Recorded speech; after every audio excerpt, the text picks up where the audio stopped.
Hi there, it's Dr. Judith Briles, and we are wrapping up the month of July. Rarely do I say the month, but it's like the month of July.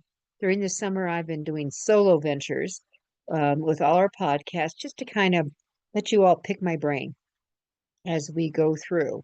The previous weeks, we talked about a lot of the mistakes and the blunders that you have done or will do. All right. So and try to kind of put a stop sign, a barricade, so you don't have to go through some of those, which are very costly mistakes in time and commitment that nullifies what you do, and also money, which we would not want to lose with this. So I always like to start our programs with, and certainly thank the people who make it possible for the Your Guide to Book Publishing podcast. So Nick Zellinger is at our top of our list, who is an award-winning author himself, plus an award-winning book designer and cover designer. And you can find Nick at nzgraphics.com. Then there is the amazing Rebecca Finkel, who not only does amazing book covers and interior designs, that they too have won lots of awards. In fact, one that Rebecca did for me for my book, my memoir, When God Says No, won the gold medal in an international competition, which was kind of cool. But she also makes amazing websites that really get to the heart of the author, that tie into the branding, that really look for the voice, which is what we're going to be talking about during our session today. And then there's certainly the AuthorU.org organization. Before I started this podcast, I spent 2 hours with many of its members talking about digital marketing strategies on how to go forward. These are authors who really want to be successful in the process. So you can find AuthorU at AuthorU, the letter U.org. And of course, the Book Shepherd, which is my organization, and the great folks at TogiNet that have been behind me since our podcast started 7 years ago. Hard to believe. So with that said, so let's talk about a quote I always like to start with from my little book, How to Create Snappy, Sassy, Salty Success for Authors and Writers. And since we're talking about writing and creating today and maintaining your author's voice, whether it's just you that have your fingers on your book or you have a lot of people that it ties in with your branding and where you are. So what I want to just share with you is just simply this. When creating your book, be myopic with whom you let into your space. They must be supporters, they must be encouragers. All others are energy suckers, and you need to push the delete button. Ugh, that's kind of scary for people to think, oh my gosh, I have to let people go. But you know what? Sometimes you do. A lot of times people don't realize that authoring is work. And when you are writing, you are at work. Somehow they think that you can be multi-interrupted, that including your pets and your kids. And that you have to kind of say, nope, this is my space. This is my time to reinforce my voice and carry it out. So there one of the books that I'm going to be focusing on today, and it's actually it's the book I wish I had when I first started writing in the 80s. It's the book I wish I had. It didn't exist. And now it's fun just to go back and review it. It's a little gem of a book, a little skinny guy. The Author's Walk. Subtitle is Finding and Using Your Voice. You see that? Finding and using your voice to create publishing success. And it's so important for you to know what your voice is, to honor your voice, to expand your voice, to use the words that go with your voice and all that. So the opening page is it simply says this: wake up and think who. The who is who you're writing and publishing for. What is their pain? Your words will ease, soothe, and relieve that pain. Now write. So when I asked my class this morning what were they about, What was the pain? Because you are relieving pain with your words, your voice. You're relieving pain. What is it? And it was fun to go around the whole group. We did it on Zoom. We went around the whole group for them to do. And the person, the first person, there were several fiction authors, but the first fiction author said, the pain I'm addressing is escape.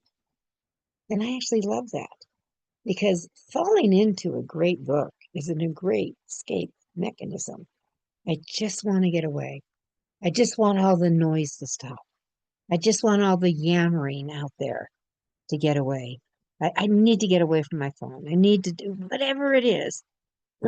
It's escape. So I love that.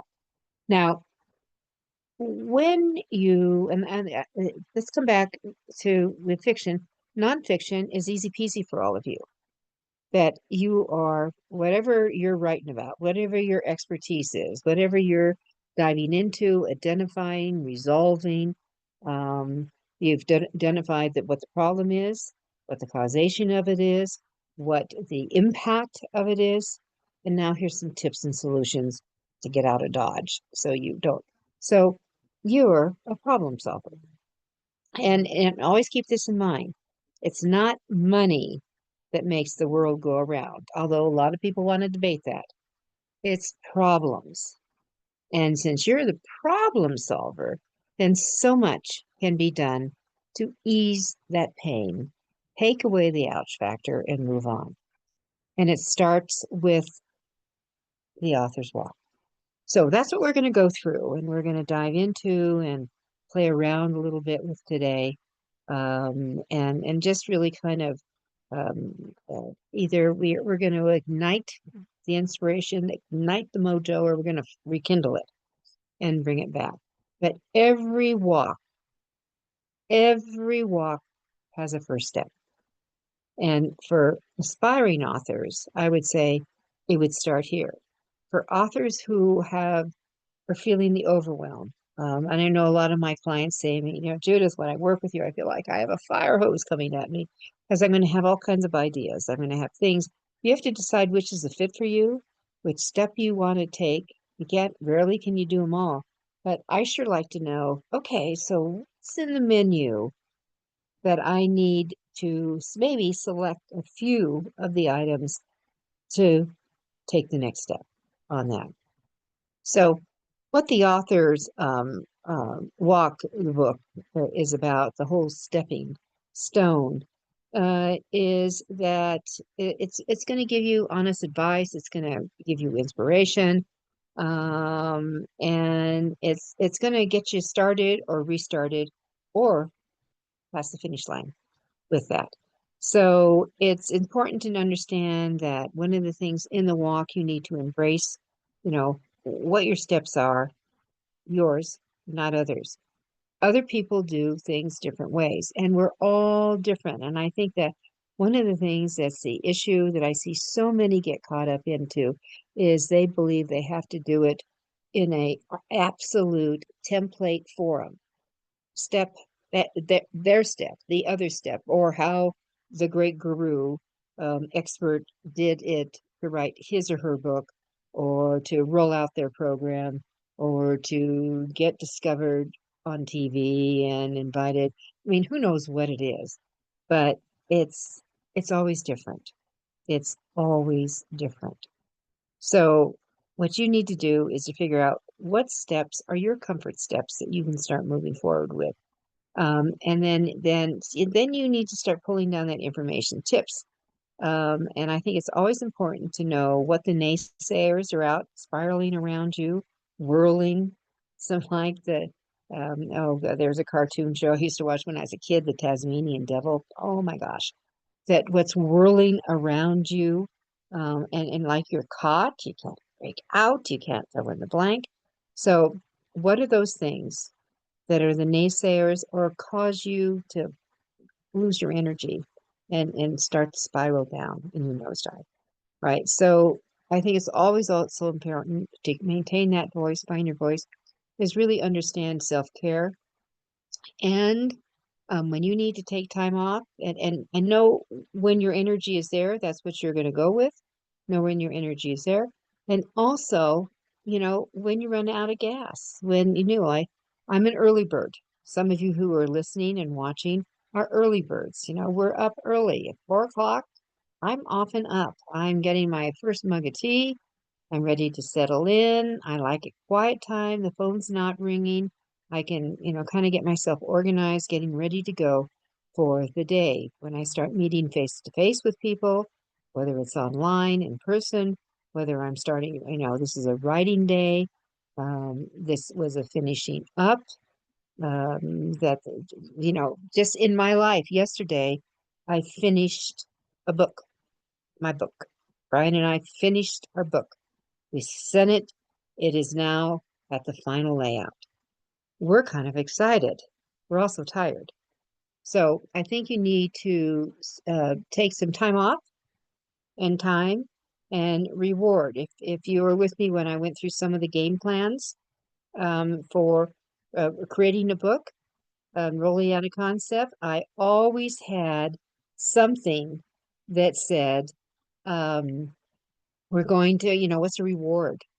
And sometimes rewards are just sitting out on my deck, listening to the little waterfall on the wall, looking at all the flowers around me, maybe just putting my head back and closing my eye and let the sun bask on it for a few minutes. That's a reward for me. Or I have one book, and I think I revealed it in one of our podcasts, that my rewards were M&Ms. I was on an M&M binge. And the reward was something that every time I finished a chapter, I got a bag of M&Ms. And I'm not telling you a little bag. I got a big bag. I gained 15 pounds on that book. So we call that the fat book. Anyway, that you do, what you have on that. And you have to find in what your comfort zone is so that you can get writing settled in and be having rewards available for you are very helpful. I think they're helpful. And they can be a variety of things. It could be a food, it could be I get to watch a movie. Sometimes after I've been working, I'm the early bird, I'm up, by noontime, I've had by noontime, I've had 7 hours straight of work. Maybe I take a health break. That's it. I've already been working 7 hours.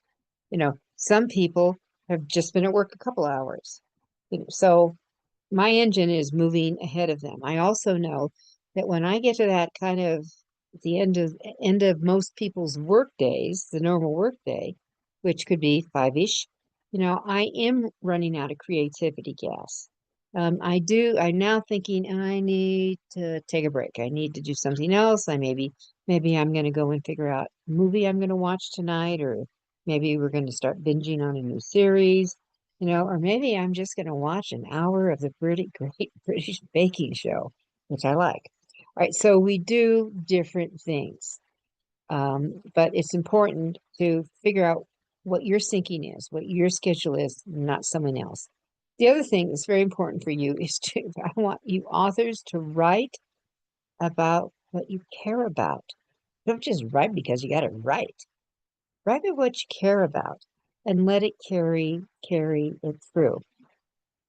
When I open the chapter of the author's walk, I think it's really important too, and I am going to share it too, because my chapter 1 is only 2 pages. And on those pages might be 15 or 20 words because they're meant to chew on a little bit. So some of you may want to meditate.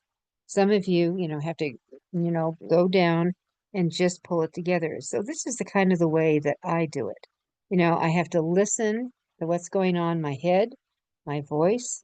I want to feel those words. I start visualizing what they look like. And my tie into that is that your writings and words are going to take you places. And oh, the places they'll take you, which is so much fun. So think about this. You are a writer, right? You're a writer. You're an author to be. And you are enough and you need nothing else. Your ideas are plentiful. I want you to trust in them. And your knowledge, oh my, is abundant. And I want you to believe in it. This is where naysayers. This is why we don't let them into our space. Because you've got the knowledge, you've done the research, you've done the work, you've had the experiences, you're abundant with them. Now, next, I want you to start to listen and feel, visualize, and write. Because I know your book is calling to you and it's calling to others to buy. They just don't know it yet, right? So let your writing talk to you. As starting along the fiction path 3 years ago, where I was always a nonfiction author and writing over 40 nonfiction books, well, the how-to in most arenas. And in writing those, that I didn't have them talk to me the way the character does in a fiction book, where they will just kind of step up to the plate and they will take your mind and your hands into a direction. I want whatever your writing does in talking to you, or maybe you're writing a story to support a nonfiction item, something you've gone to. Your writing can start talking to you, and how cool is that? So I want you to not stop it, let it flow. This is where we talk about this brain dumping. I mean, welcome its input, its inspiration, and maybe a little bit of chaos that comes with it, but usually there's a truthiness, and let it come through. So your words, your writing is now going to start taking you places. This is your imagination certainly is in play. And I want you to embrace that and welcome it. And then let's go back to those three essential words. I want you to listen. I want you to feel it. I want you to visualize them. So your walk has started. It's time for you to move out. And the best thing is to just keep it going.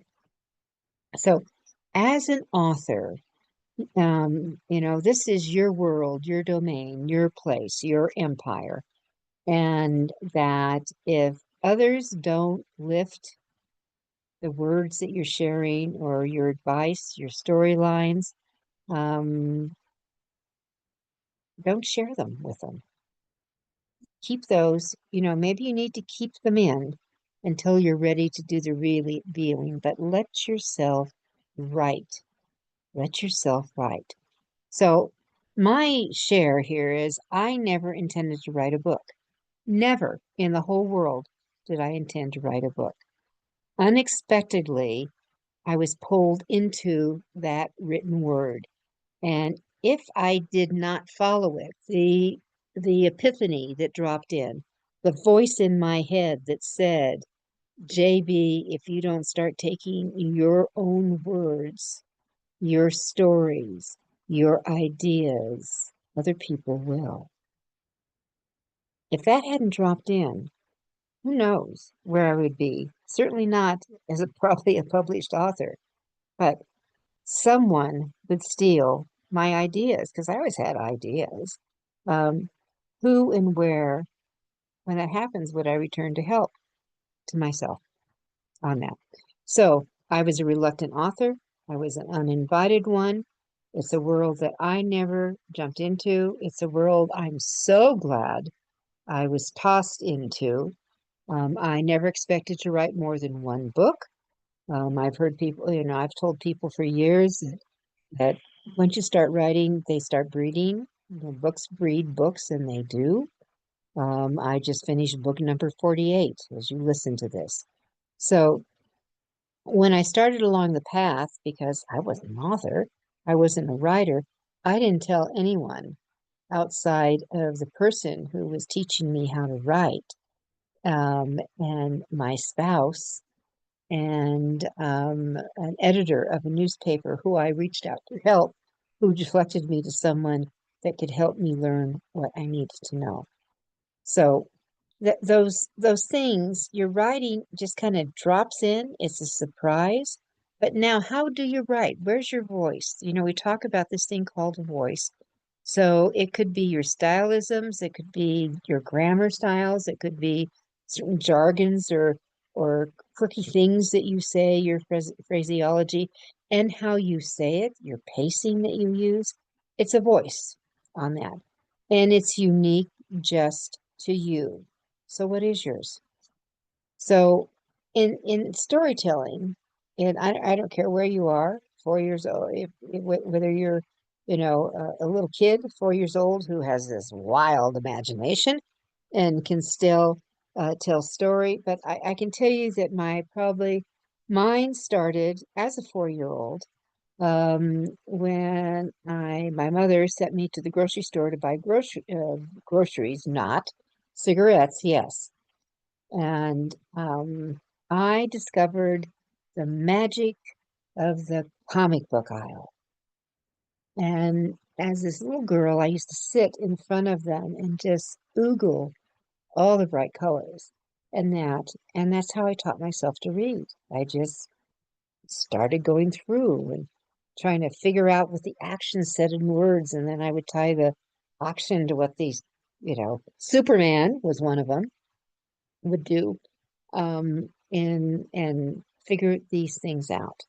I resented buying my mother cigarettes at 25 cents a pack back then, when I could get at least two comic books for that money.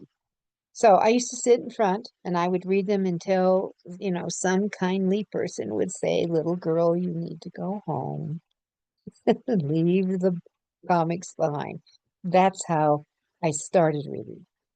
How I really started devouring storytelling in a different direction was when I stumbled across Tolsky's War and Peace. And I was around, oh my God, 8 or 9 years old. And it's a tome, big, thick tome. And I pulled it down off the shelf and I just opened it up and I fell in to the magic of a lengthy, unbelievable storytelling. So whatever's brought you to this life, figure out what it is, do honor it, and then keep it up of where you go so you continue to have those elements where you are. So, I started with writing when a well-known person took my ideas and published them. It didn't make me very happy when I discovered them in a newspaper, a major national newspaper, where all my ideas were laid out, and I was never mentioned. And he took it and ran with it. And that's when I did the reach out so I could write for those things. And back in those days, and I was actively involved in my communities. And one of my most memorable, as a president of a college foundation, and one of my memorable dinners I had was with Ray Bradbury, the sci fiction writer. And I'll never forget what he said. He said two things that stuck in my mind. One is, he said, it was a dirty trick on yourself as an immigrant if you didn't learn and speak English when you came to this country. I mean, he told me that 50 years ago. 50 years ago. It's as relevant today as it was 50 years ago. And then he made me laugh out loud. His idea of education was that parents should just simply lock their children up in the library and then open the door when they're 18. They will be fully educated. And it was a hoot when he said it. It was, here I am 50 years later, still reciting what little he said, but it was his actions that started changing my life going forward on that. It is when he was not the well-known author who took my words and published them, got paid for it. His name was Art Bookwald. But but uh, Ray Bradbury really was an influence on me, to let your imagination run, as quirky as it is. Honor it. Don't let other people shoot you down. and take it. This is your voice. This is your method, your way of storytelling. And I thank him every day for seeding that in my head. Now, with that, your voice continues as you go forward. And I have in this area when I talk about well, how important it is to just stay focused. You got to stay focused. You got to just go for it. If your goal is to write a book, by God, the myopics out, you're going to stay focused. But you've got to also bring juice to what you're writing. I call it juiculating. So I want you to listen to your words and your eyes. Speak them outside. You may have this dialogue going on inside here. I want you to speak them out. Just speak them out, let them go, let them run with them. I mean, I think that always works quite well when you do that. So, what are the words that you have that you want to get out? How do you feel about them? How do they make you feel when you think or you say them? Now, again, go back to, I'm going to the listen, feel, and then visualize. Visualize them now within your sentences and your paragraphs as you move forward. That's the writing game. So I know that we'd all love to be able to pick up whatever we write with, whether we click away instantly on a computer, whether we're using some kind of a dictating.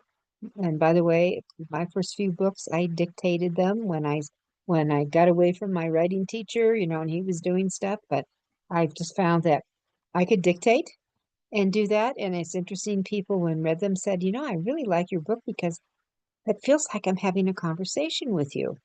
Well, that was kind of cool. So, whatever the tool is, whether it's pen, whether it's pencil, whether it's paper, whether it's electronic, I don't care what it is. Just get it going. And you want to have it available that you can do all the time. Now, one of the cool things about the mobile world and your phone is that you have a dictation tool. Now, I don't know about you, but mine likes to turn on all by itself. All of a sudden, I'll realize an entire, 12-minute conversation has recorded every word that I never asked it to do. It does it. So that is a tool that you could use. And I have one of my friends who is a sci-fi writer that he writes hiking. He puts on his hiking boots, he takes his phone with him, and he just starts walking. Ideas start coming to his head. He starts putting together words, with sentences, with paragraphs, become chapters. That's how he writes. But you just have to know what it is that can get you going in that. So the juiculating is, for me, the definition of juiculating is the art of creating new ideas that intrigue others and catch their eyes and open their ears. Okay? That's what it is.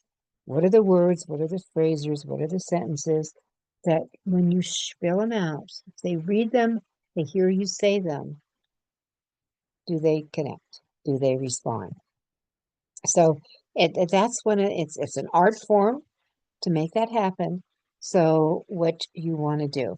Now, one of the things is we all get overwhelmed doing this. So this is a time where in keeping and maintaining your voice and building this platform you're trying to do is I like to I make notes. I'm a sticky note person and I leave them out.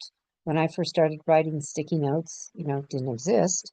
But that and I sure use them today.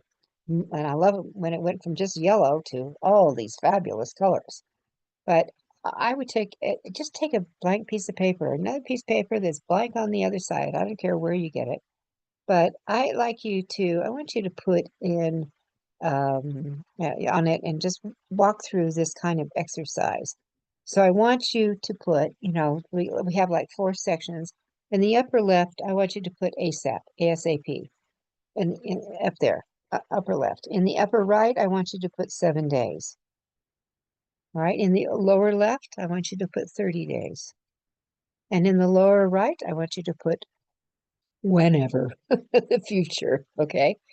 So the purpose is tying in with the focus. What has to be dealt with ASAP. What is an ASAP in your life? And that's what you want to do. And everything is not ASAP. A lot of people run their lives at, the sky is falling, everything is urgent. If I don't deal with it right away, no, that is not the way the world works. And it's certainly not the way you need to work and put that pressure on yourself. So, up in the ASAP, what needs your immediate attention? What is that? And that if it doesn't need, I mean, I'm talking about today, it must be done today. That's an ASAP. Or you could have it in the week. I don't, I'll give you up to 7 days, because in 7 days, then we can stretch it out on that. But ASAP is ASAP. And then you just start going through one by one and start moving them around. I mean, you may have this big event that's happening in 2 months. That is not in your ASAP file. That's it, but it's not a whenever, but it is in the future. And it could be something, yeah, I have to do a whole bunch of stuff, within 30 days, but I can let it go. Just shove it off and just let it go. And so you have that. So I would just treat yourself okay here. Now, I want you to review what you've done on that, because that will, kind of think, okay, I'm there. That this is where I would get my post-it notes out and think, I can stick it someplace else if I can move it around. What can I get done so I can literally go, check, I'm done, check, I'm done, check. It's like when I shared with you as I started, we just finished the final, final, final, final, final, final, final rewrites of our historical fiction book, The Secret Rise. It's now in the the book designer's hands. It's already had another proofreading, right? Those are being done. The designer will have all those, probably within 72 hours. Those will all go in. And then we do a final look through, final look through, and then it can get up on Amazon and Ingram Spark for sale. This is a huge jump to go, because they were all saying there is no way you're going to be able to get this done before the end. There's no way. And in reality, I listened to them, so I plan kind of launch things for the following month. Well, we are gonna come in a month earlier than what they thought, and that's good. That just gives us a little bit more time to fine tune and plan. So now that you've got down, okay, so I've taken care of these things, my 4 sections. I know what I have to do right away. I know what I can wait a few days on. I know I can wait a month on, and then move it on and get everything categorized and put them there where they belong. And then I always like to say, hey, this is gaze at the belly button time, and just noodle what you're working on.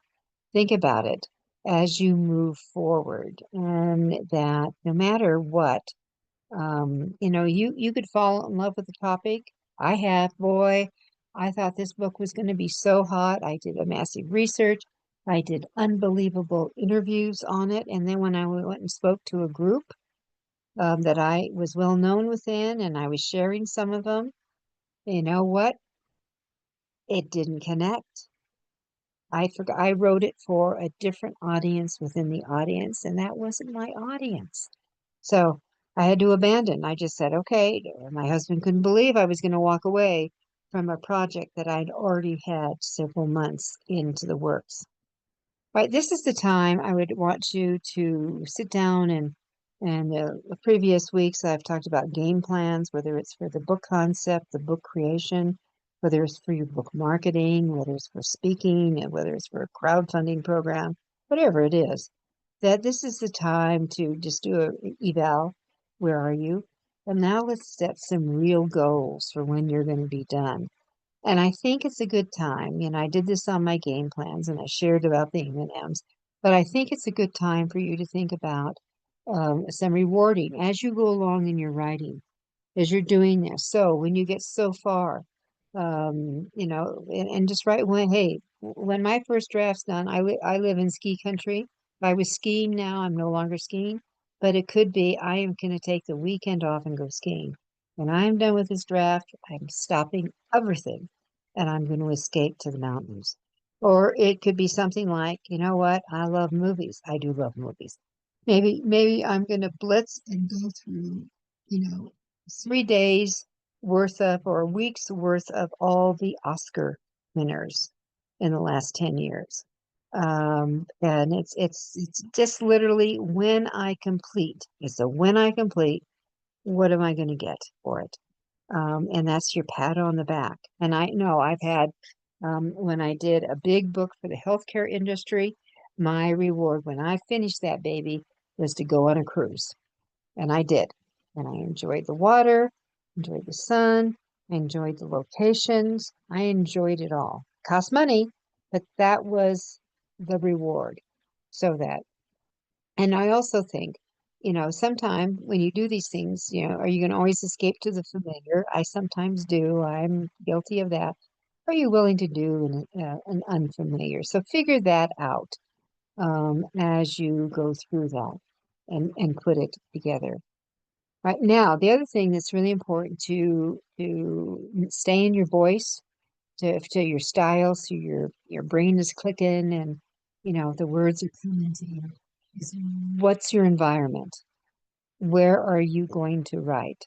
And a lot of us have different things. Some people can just write anywhere. I have clients and colleagues who, when they write, they go to a coffee shop. That would be a nightmare for me. I would be such a voyeur watching everyone. I wouldn't get anything done. I just would be ordering more, chai lattes or something.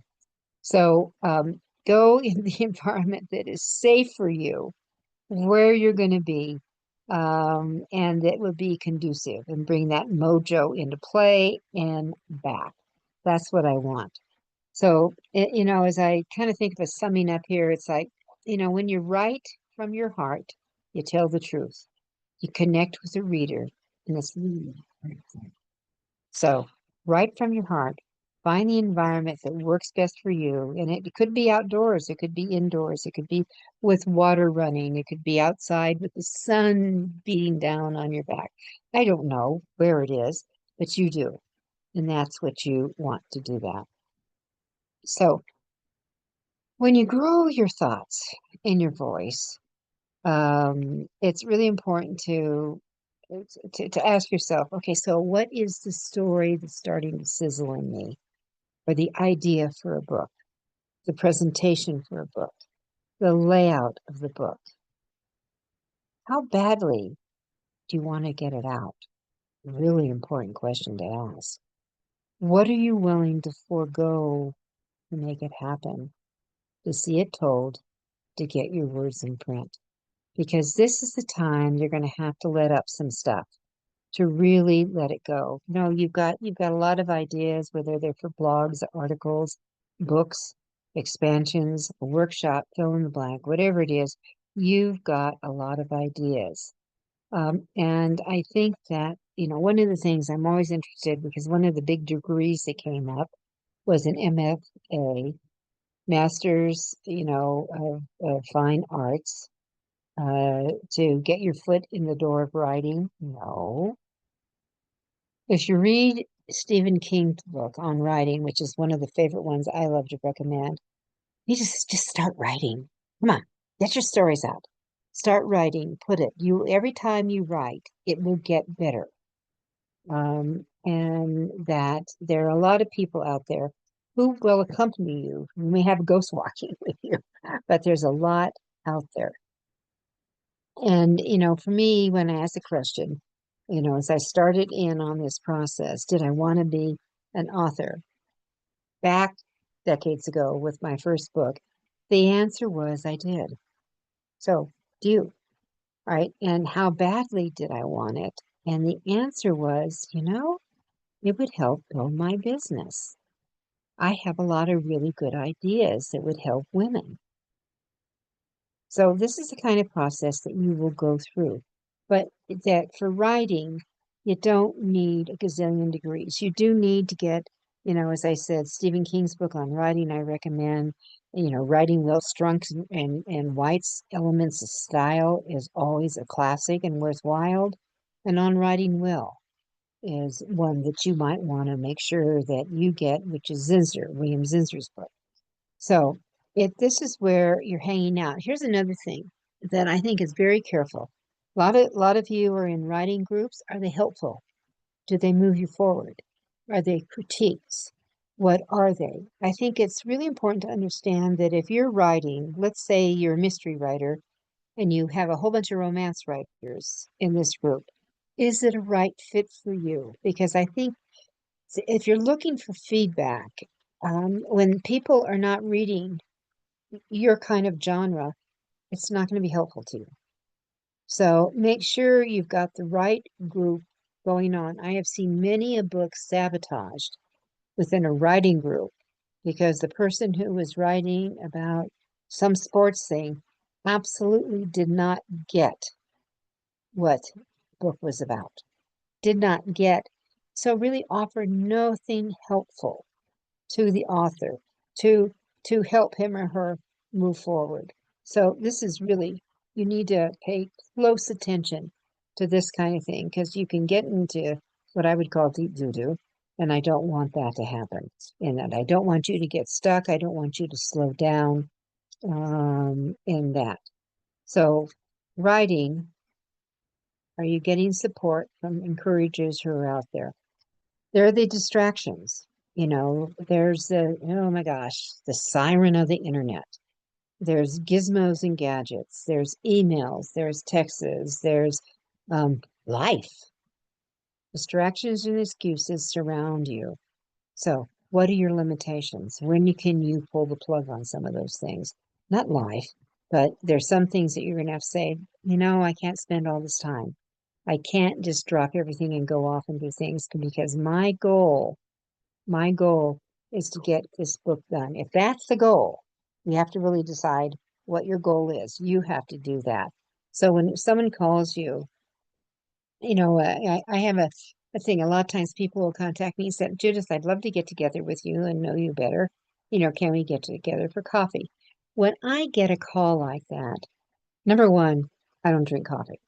So I will sometimes say, I do a pick my brain. I'm open in the afternoon on Friday afternoons, and I welcome people to come by. That'd be a good time. So I'm not giving up anything. I'm already open to that. But usually when someone says, I get a call out of the blue, I really want to get to know you. I've heard about you. I've read you wrote this. I blah, blah, blah, whatever it is. Then all I know is they just want to pick my brain.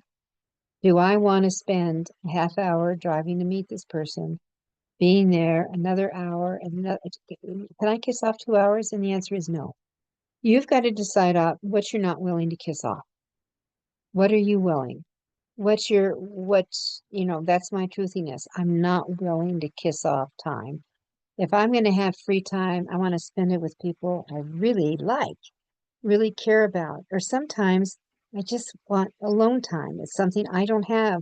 I mean, writing's a lonely number, but I'm always working with people, whether it's on the phone, whether it's in Zoom, sometimes they come by office, I'm working with them. Sometimes I just need quiet time, alone time, my time.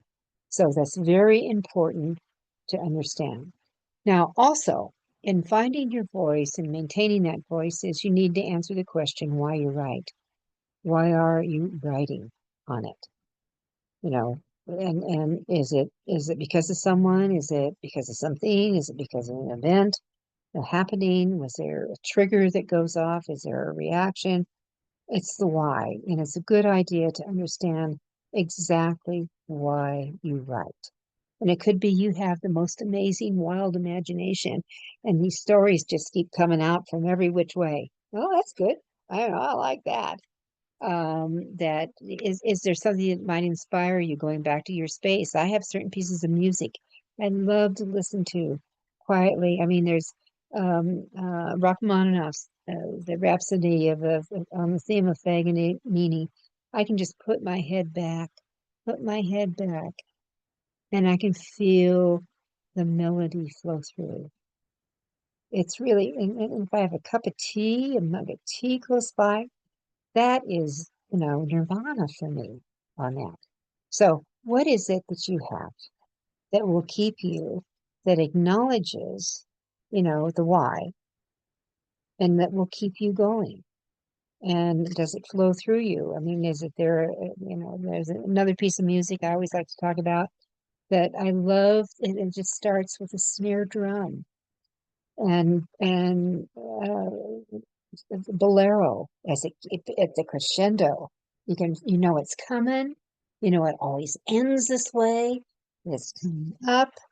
I remember watching the Olympics one year, and that watching the figure skating, and they extended their time. I don't know how they pushed the judges or the rules, or maybe they just said we're doing it, and once we start, too bad. But watching the skating to bolero, and knowing that the crescendo coming up, if they're going to finally, they swirl her down as she sweeps across on the ice. Amazing. It was amazing. So what's in there for you? I'm talking about where's going to be your mojo will be reinforced, your muse, as you have one, hanging out there. And music sometimes is for me. Sunshine is it for me. Water. Love being around water. Oh my gosh, I can just settle in. I can open my computer now. I mean, I write on my computer all the time. I never do not have note paper close by me. I carry a couple of pads always in my purse because I have ideas that come through, and if I don't jot them down, they're gone. So that's what I am after all the time. So when you tie that all together, that you're writing for, and this is why it's very important to remember you're writing for just one person at a time. That's your who on that, and guaranteed, most readers don't even know you exist. Most don't. So you're gonna have to go seek them out. You're gonna have to get to know them. You're gonna have to go their hiccups, their habits, who they are. And I did a program earlier this month on superfans. Who are they? What habits do they have? Are they men or women? How often do they buy books? It's all in that.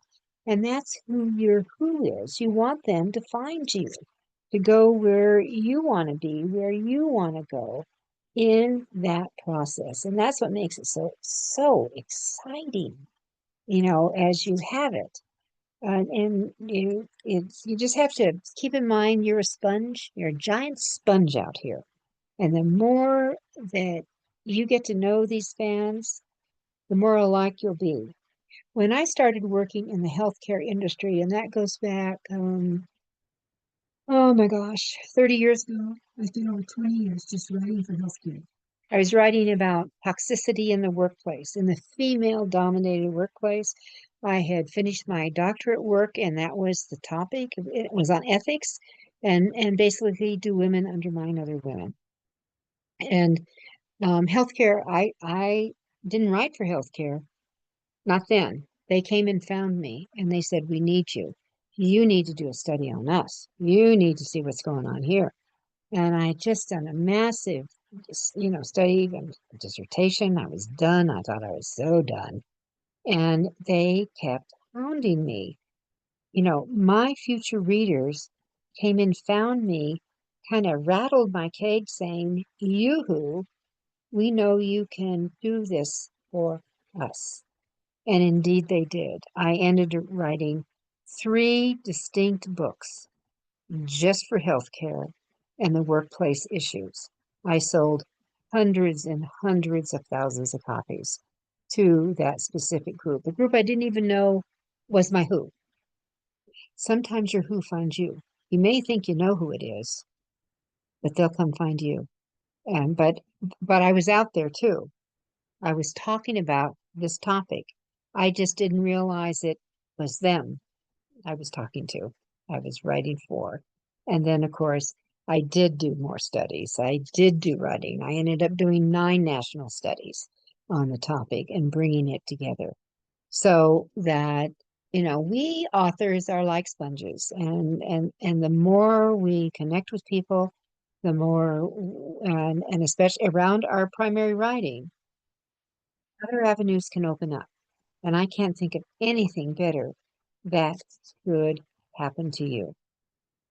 All right. So, as we move along here, I know that we're going to start running short of time, but that I want you to, are you a doer or a dreamer? I have a whole blog. I do a Saturday blog. Are you for the doers and to move away from being a dreamer? So to become a doer and leave your hat of being a dreamer, you got to write as an author. And it's the only way. It's a huge step. It's the big step. It's your first step.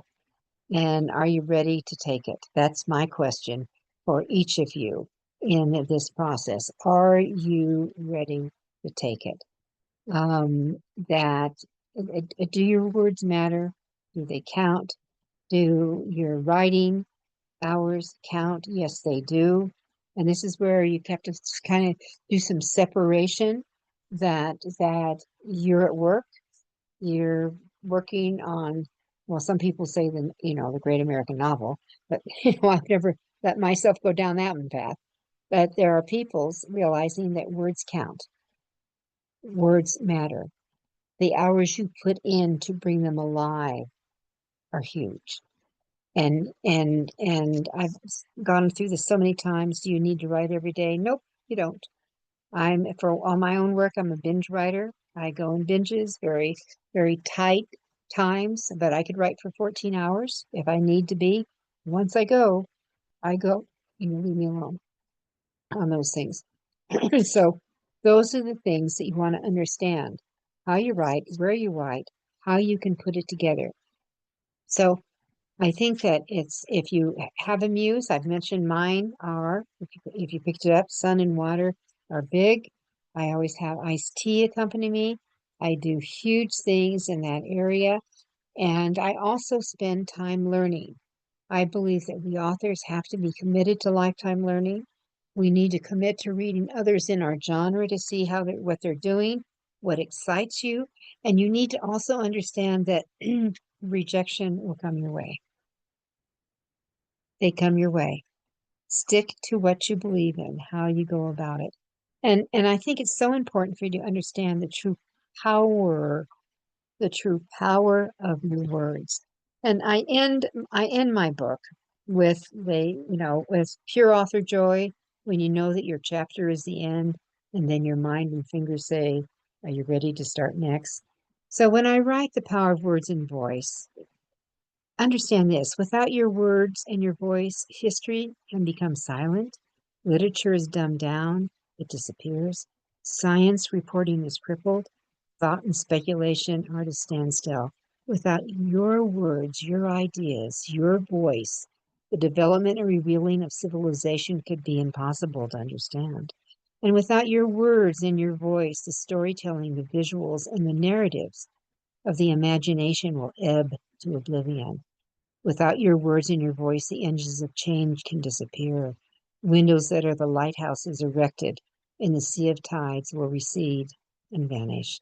And without your words and your voice, the companions, the teachers, and the bankers of the mind will simply fade away and cease to exist. Without your words, your voice, your innovative ideas and solutions will wither to invisibility.